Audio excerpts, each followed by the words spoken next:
This is way easier. I should have done this first time. It's much easier than trying to hold my hand still. Then I can turn my head. Famous Duval Street. It's named for William Pope Duval, the first civilian territorial governor of the state of Florida. All right, folks, we missed our way, so we're going to hold up here for just a moment. But once we do get out onto Duval Street, if you look to your right, all the way to the end of the street, you'll see a sign that says Glass Bottom Boat. Now, I've mentioned that coral reef out there a number of times. If you decided that you would like to visit that coral reef, it is truly beautiful, and you don't feel like getting wet, check out the Glass Bottom Boat. There are 3 excursions out to that coral reef daily. It is operated by our good friends across the street here in front of us, Purity Water Adventures. Check out that Glass Bottom Boat to visit that coral reef. Alright, turning around to Duval Street, looking to our right, look at this beautiful tan and red brick building from 1891. This is the old Cuban bank. As I mentioned, in the mid-1800s, this island had a huge influx of Cuban immigrants. They came here to work in our cigar manufacturing industry. Well, many of these Cuban immigrants became very, very wealthy. They did not at all trust the American banking system, so they established their own bank, built this building here on our right, and I bet that the founding fathers of that bank today would turn over in their graves to know it is now a t-shirt shop. Through this intersection on our left, one of the most iconic landmarks of Key West, there is Sloppy Joe's Bar, favorite watering hole of Ernest Hemingway. Hemingway and the proprietor, Sloppy Joe Russell, were drinking buddies and fishing buddies. Many took to Cuba together to go fishing. Now, this is not the original location of Sloppy Joe's. Look to your right, halfway down the block on the left, you see that yellow bar? That's Captain Tony's Saloon. Captain Tony's was the original Sloppy Joe's. It said Sloppy Joe Russell's landlord wanted to increase his rent by $1 a week. He was outraged. One night he encouraged his bar patrons to pick up their drinks, pick up their bar stools as they marched them all the way down there to that. Jamming already. Awfully early. We're doing some day drinking this Saturday. Smell weed every once in a while.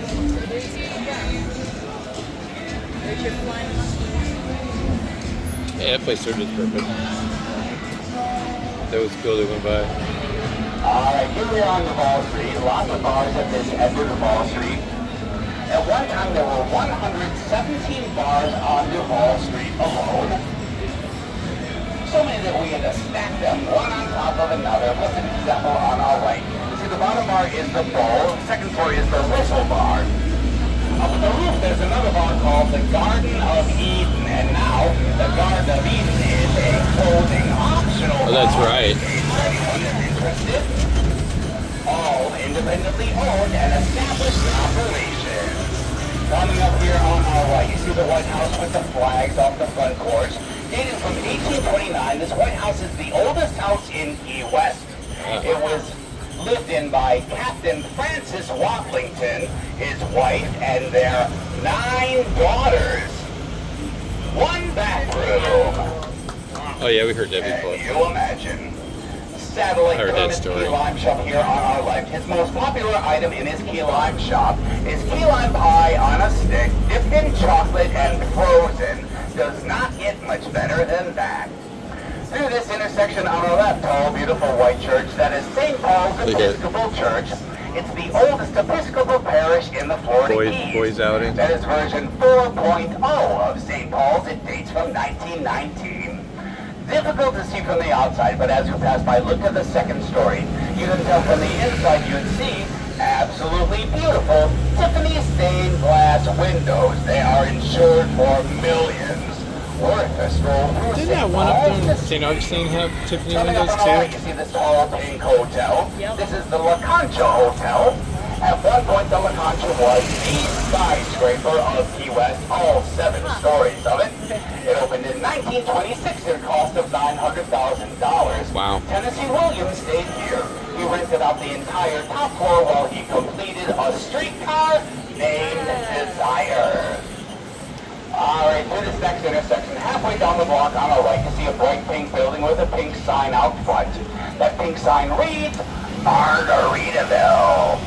Now that one is really for their gift shop, but just beyond the pink sign you'll see Jimmy Buffett's original Margaritaville Cafe.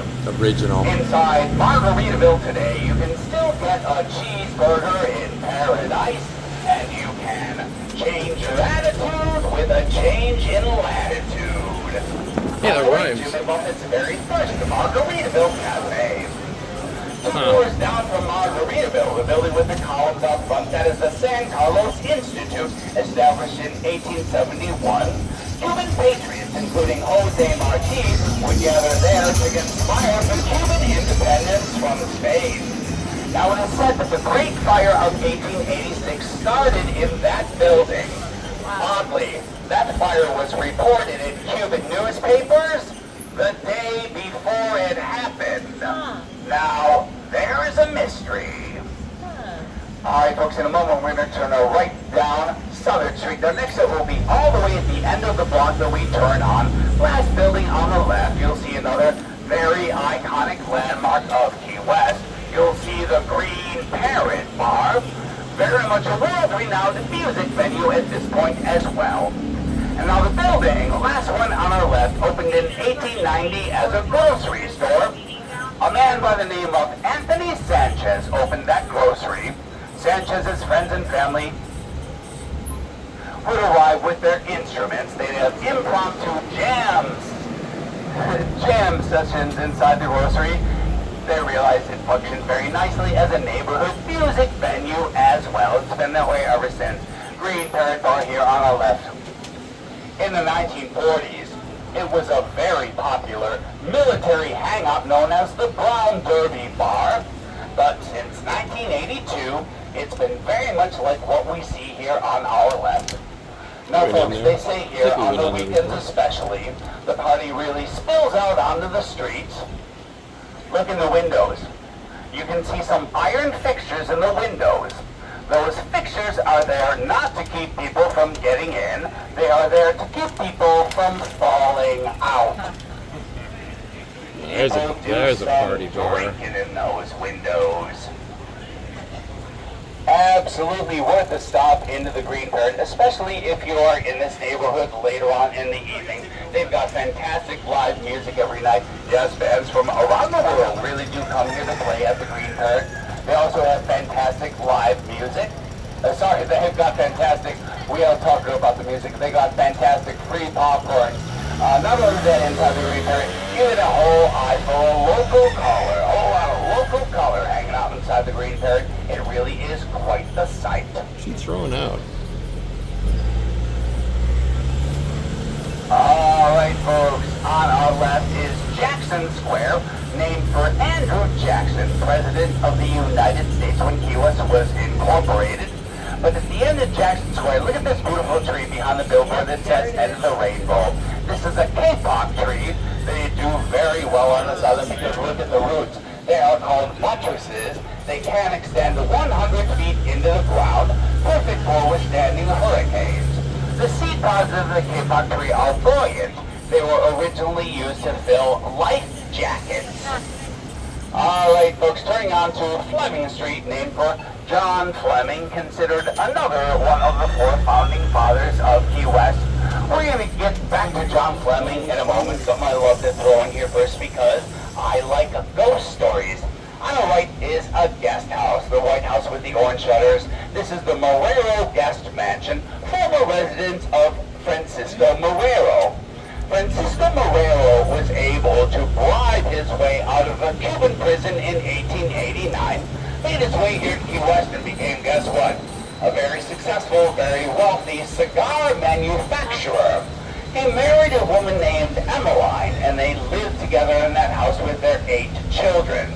Well, mysteriously, quite unfortunately, Francisco Marrero did pass away on a business trip back to Havana, Cuba. Most people agreed, yeah, he had been poisoned. Well, it seemed at the time that Emmeline and those 8 children were set to inherit his incredible wealth. Well, it was until Marrero's first wife from Cuba arrived here in Key West, the first wife that he kind of forgot to divorce. Well, yeah. The first one from Cuba did toss Emmeline and those 8 children penniless out onto the streets of Key West. They say the ghost of Emmeline O'Reilly still haunts that house that she once lived and called her home. I'd be pissed. Folks, if you like ghost stories, check out our nighttime tour here in Key West. It's called Ghosts and Gravestones. Key West really is a very haunted city. We are surrounded by water. They say spirits cannot cross over water, so anything that dies in Key West stays in Key West.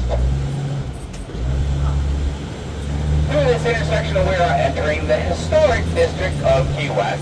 Over 3,000 historic homes in this neighborhood, most dating from the 1800s. How did they survive the hurricanes? They were built by shipbuilders using reclaimed wood from all of the shipwrecks out there due to that coral reef.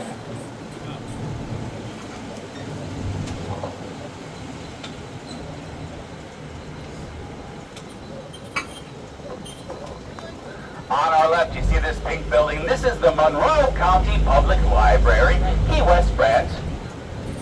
One of the oldest libraries in South Florida. But we here on this island affectionately call this building Jimmy Buffett's office. Jimmy Buffett used to hang around inside that library in the air conditioning, booking his music gigs around town. Monroe County Public Library, also known here as Jimmy Buffett's office. All right, folks, through this intersection we are entering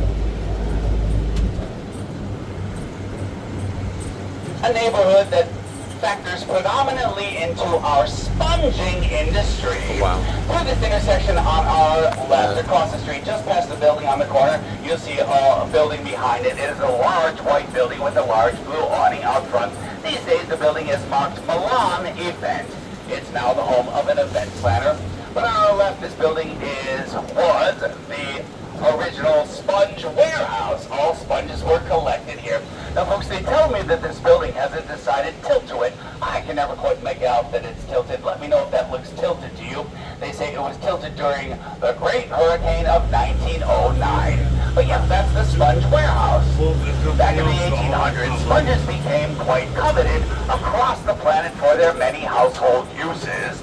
At that time, the entire seabed off the coast of the Keys was covered Sponge with warehouse. natural sea You'll love sponges. the way you clean. Fishermen with long poles would go out there, they would pluck the sponges off the seabed, bring them back to Key West, clean them up, dry them out, ship them to destinations across the planet.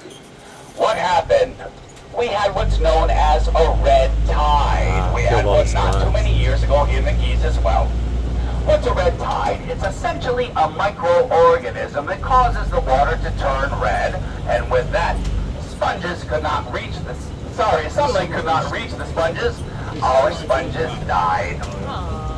We still have a small sponging business here in the Keys. You can still pick up a small sea sponge at the sponge market in Mallory Square, but it is certainly not the industry that it was for us during the 1800s. All right, through this intersection on our right across the street, you see the white building on the corner, one of my absolute favorites on this island. And look up at the roof line there, you see that hand-carved scroll work, or gingerbread, if you will. Those are ship's captain's wheels. The house obviously originally built for a ship's captain, but in the year 1906, this house became the Cuban consulate. Yep, 1902, Cuba gained its independence from Spain. They hired Antonio Diaz y Carrasco to be the first Cuban consul to the United States. He set up his office here in Key West in this house on our right across the street. Antonio Diaz y Carrasco, still considered quite a hero to the people of Cuba. He is now buried in our Key West cemetery, and still to this day his gravesite is daily strewn with flowers. Antonio Diaz y Carrasco, first Cuban consul to the United States. His office was right here on our right.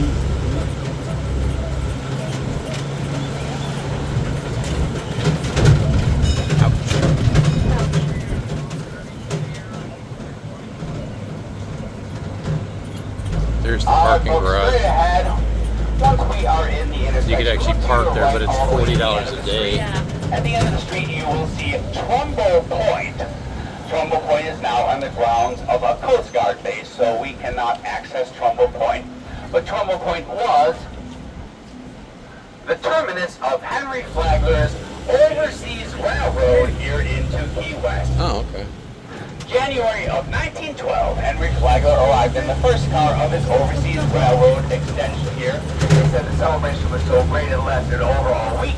He was finally connected to mainland Florida and the rest of the continental United States. Alright folks, in a moment we're going to swing through our historic seaport area. Many fine seafood restaurants here in Key West. And on our right, this yellow building is Key West's newest museum. That is the Sails to Rails Museum. Inside that museum, you journey from the age of sails through the age of Henry Flagler's rails. Inside is also the world's largest scale model of Fort Jefferson out at the Dry Tortugas. That museum is open every day till 4:30. However, the last entrance to the museum is 4 o'clock. Entrance to that museum is free with your train ticket. Alright folks, I mentioned this earlier in your tour. Here on our right, hiding beneath the tree, this is the original Cuban coffee queen. Get yourself some Cuban coffee while you are here visiting. Also at the Cuban Coffee Queen, you can get yourself that Cuban sandwich. They call it the Cuban mix. We just call it the Cuban sandwich. There is also a Cuban Coffee Queen inside the shops at Mallory Square, where we are headed.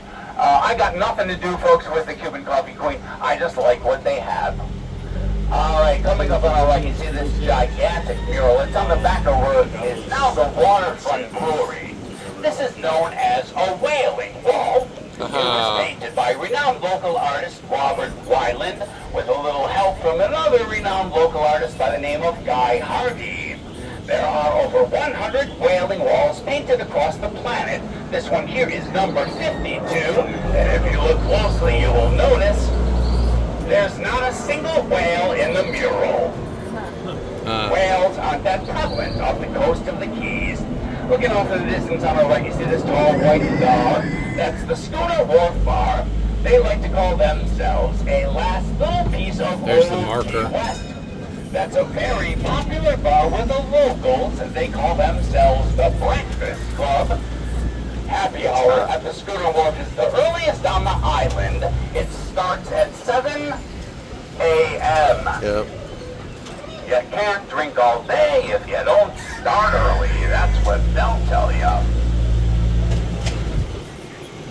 Turning back onto Caroline Street.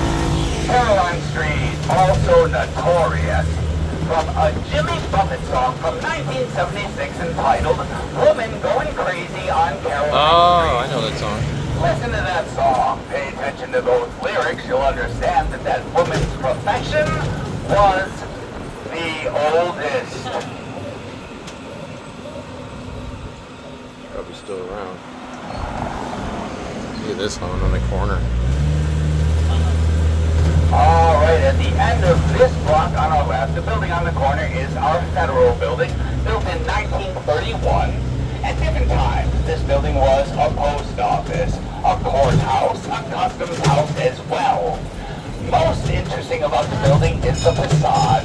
That facade is made of fossilized quarried limestone, quarried from an area up near Isla Morada. That's about 80 miles up the Keys. As we pass by, look closely. Still don't have any bikes. You might be able to see fossils of crustaceans, fish, even some sea plant life.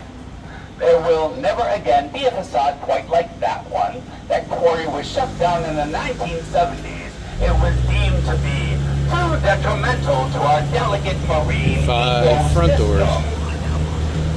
Coming up on our right, you'll see a beautiful Georgian revival mansion refurbished all the way back in 1906. These days, it is a guest house.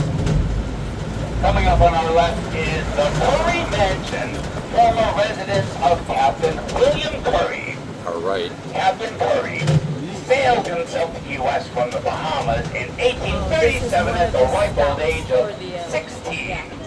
He amassed a huge amount of wealth in the shipwrecking and tobacco industries. He became Florida's first millionaire. At the time of his death in 1898, he was one of the richest men in the country. That's how close we He were left to all Monkey that wealth Bar. to his 9 children. They built their own Curry mansions on this island. That just We thing have just seen fall enough off. of them along the tour. It just fell off.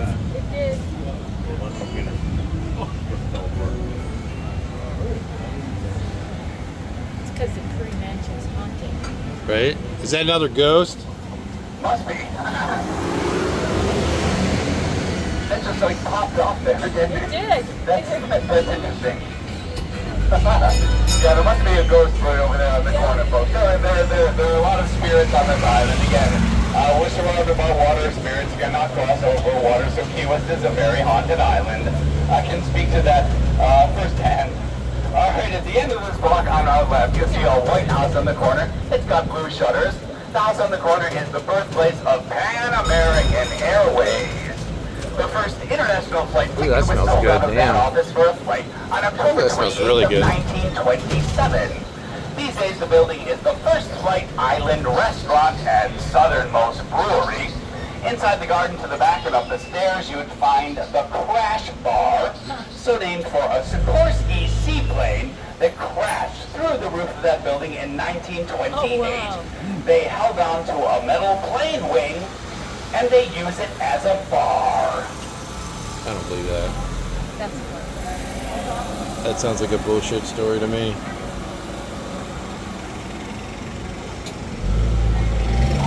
All right, coming up on our left, you see a gigantic gray concrete tower. That is the original water tower built for the original Navy base down here at this end of the island in the 1850s. Today, that tower holds Nothing. margarita mix. What? Grass. I'm serious.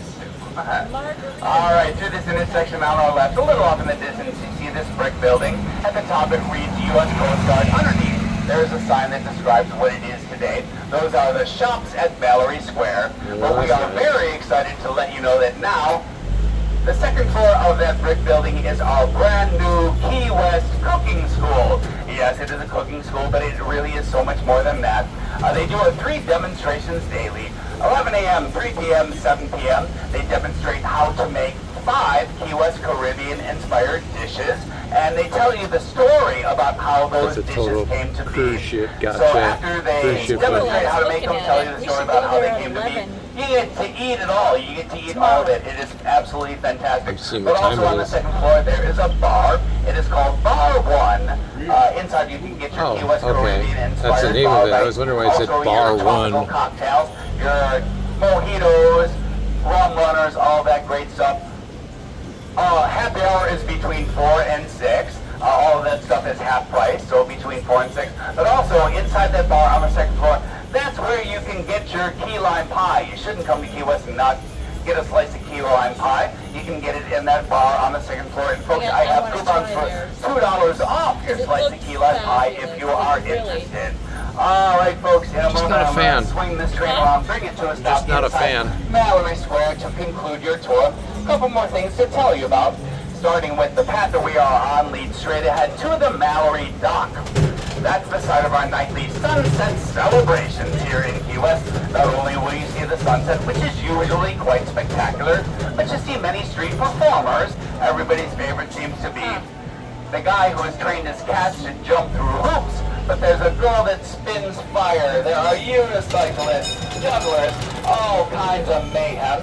That celebration starts 1 hour before sunset every night. So these days it starts about 7 o'clock for sunset, about 8 o'clock, somewhere in that neighborhood. Also, again, inside that brick building behind the concreter stand straight ahead, inside is a beautiful handcrafted artisans mall. Beautiful handcrafted artworks inside that mall. Also, folks, the nicest, closest restrooms are on the second floor of that mall, just in case. All right, everyone, I want to thank you for spending some of your morning with me. My name is Patrick. Again, if you hopefully you're having a fantastic stay with us here Okay, in the you got southernmost city. And again, if you do You want got a 'em. coupon for $2 off your key lime pie, I have You them got here 'em. at the front of the train. All right, folks, have a great rest of your stay with us here in the southernmost city. Any questions, I'll be right here at the front of the train to answer them for you. Have a great rest of your stay, folks. Thank you.